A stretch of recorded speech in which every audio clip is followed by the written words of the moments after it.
No new games you're having fun with or getting frustrated? No, I mean, obviously the election happened, but no, I'm like heavy into Stalker 2 right now is the thing that I got into. I'm playing on the hardest difficulty, and Kyle said he was playing through Fallout 4. It's like very similar, but obviously without the what do you call it, the VAT system?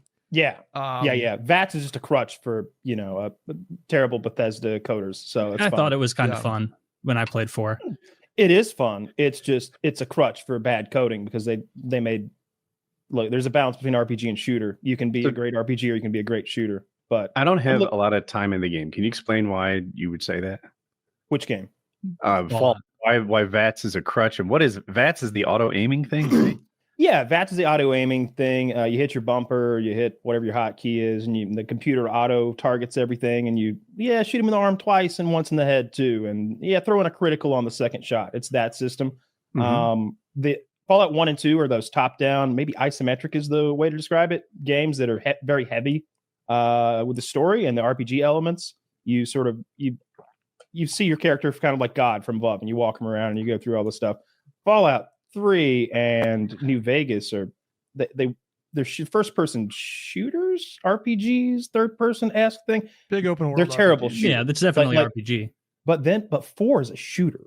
4 actually works as a shooter. So 4 still got the VAT system, just as 76 does. It's not going anywhere. But it was introduced in 3 in New Vegas because the shooting was so bad. The gunplay was so bad in 3 and New Vegas, especially without modding. That's reminiscent of like turn-based kind of RPGs. So it's like a real-time shooting kind of mechanic, but it harkens back to like JRPGs. And you can turn off VATS and just play it on a difficult mode. You don't ever have to use it at all, but it's harder. I mean, it's I don't use VATS. I mean, I did.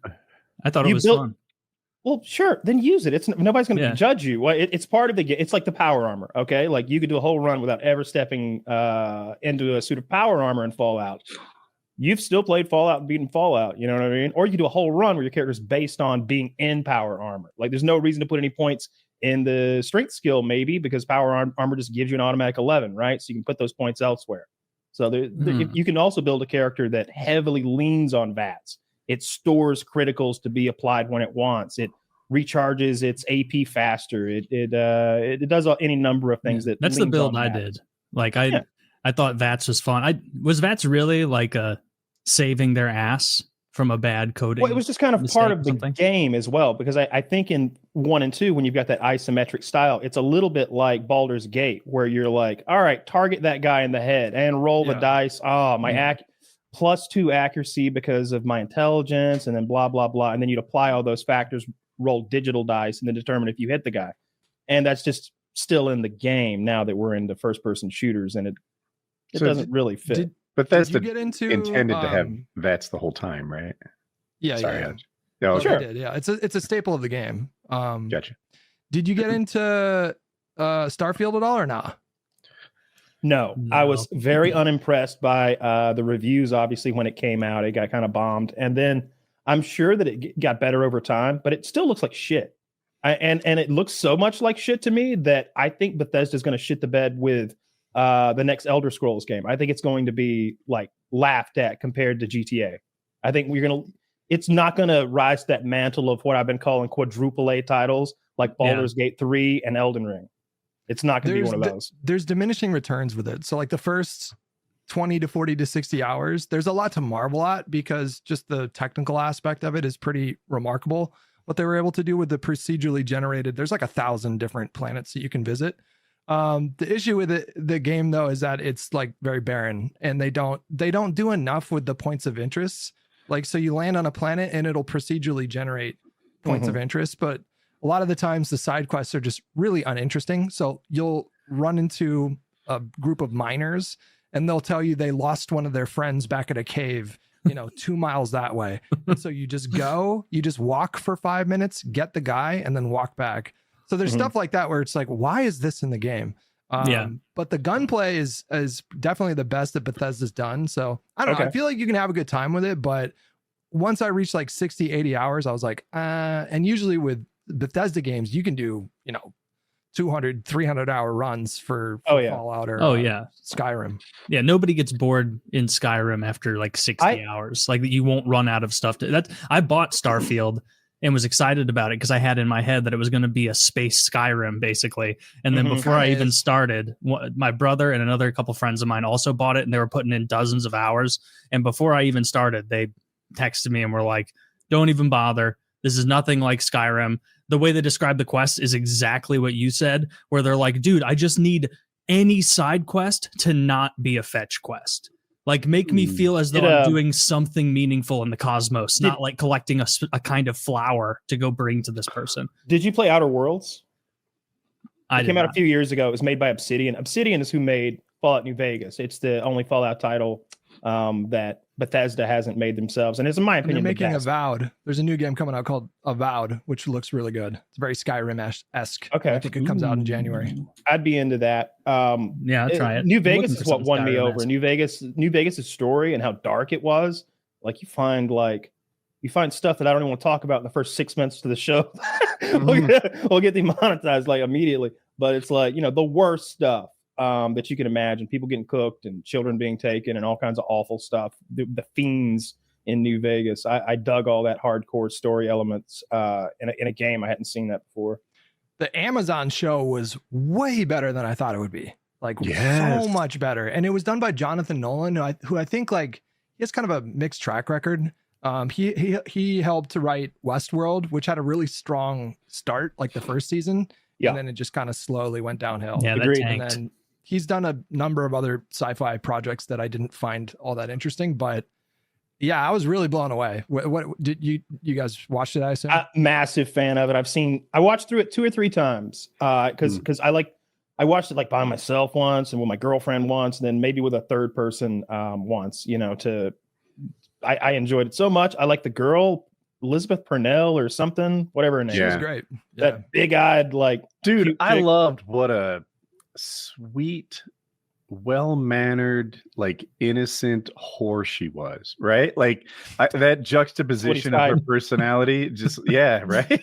I didn't think about it through that lens, but you're not far off. She was just moral, good, and down to bang all the time. Yeah. You want to make your cock explode? All right, so that was the cringe moment of the whole series because there's the moment when they fall through a trap door doing a little investigation, as you have probably done in Fallout 4 or 3. I'm sure you've done it at some point in one of the games. And you surprise you're in a vault. And she's like, you want me to make your cock explode? And they sort of suggested that she was talking crazy like that because they were in the testing area and maybe they were being exposed to some sort of gas or something. No, she's just talking dirty. It was just like an out of character moment. It didn't make much sense. It didn't really make sense because it was like she had all the proper words to explain like firearms and combat. Like she wasn't like where the stick, boom boom. Like to misattribute like just ejaculating as cock explode. It was like this is a little out of like I could tell they were trying to make it funny at the time, but it also a little out of character. You're right, Kyle. Or maybe she was trying to dumb it down for his she's talking to a sexual caveman. So maybe maybe I'm misremembering, and there had been a moment earlier that led her to believe that was the best way to describe sex to him. That if she said, "Hey, how you intercourse," he'd have had no clue. But if I guess she would be poorly socialized living in that hall. I'm down. I got to feed some lines to Jackie. I think he's just ignorant. That's the way we're going with this. No, we love the show. I was super impressed by how well they adapted Fallout because I was ready for another one of the. Taylor and I famously hate. The very idea of a Lord of the Rings TV show that strays from canon one fucking millimeter. Like, we don't watch it. We haven't seen an episode. We don't care that it's good. You've told us it's good. Like, I won't watch. Second season definitely better than the first for sure. Sure, but good to know. Very well, maybe. Won't know. It's a 3 out of 10. But that being said, like, man, blown away by Fallout. Looking forward to the next season, and it also like pumped a little rejuvenation into like the Fallout gaming scene and the YouTuber scene and the modding scene and all that stuff too. So that was cool to see. That one dude ruled. Every time Walton Goggins, right? Walton Goggins. Walton Goggins. Yeah. Every time he was on screen and would leave, I'd be like, why do you have to go? Go back to another Walton Goggins scene. This should be the Walton Goggins show. Nothing against you, Miss Purnell. You're fine. but every time he was on everything. screen, I loved it. He's great in everything. If I was fantastic King in Taylor, Justified, he was really good in The Hateful Eight. Like literally, I've never seen a project that he's been a part of that he hasn't added to. I agree. In a really He's like a good season actor. 2 way. should be all Walton Goggins or hot chick banging. That's how I would do it. Oh, going to New Vegas in season 2, so I'm excited about that. I So that saw means Walton Goggins 2026. That's the thing that frustrates me. I love streaming. I love the lack of commercials. I love watching whenever I feel like it. But it has taken away the like importance of coming out on a schedule now that everything's just streaming. There is no what did they call it? Was it sweeps? I bet Taylor knows this. When the ratings were extra important.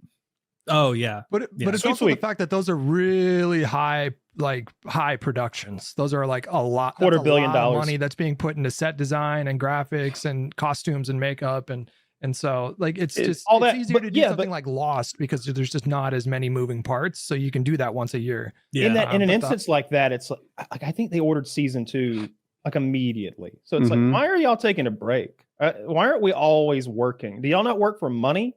Like, shouldn't there be a third season? We should be talking about the third season that's about to come out. I Like, mean, that's I what- work 5, sometimes as many as 6 hours in a week. I don't know why they can't keep up with us. They can get it Look, together. if you pay me for an extra hour, I'll show up. That's all I'm saying. And, like, you know, I'm sure if they told this Purnell lady, "Hey, be here Friday, another $3 million in it for you," she'd be there, and they'd shoot the episode.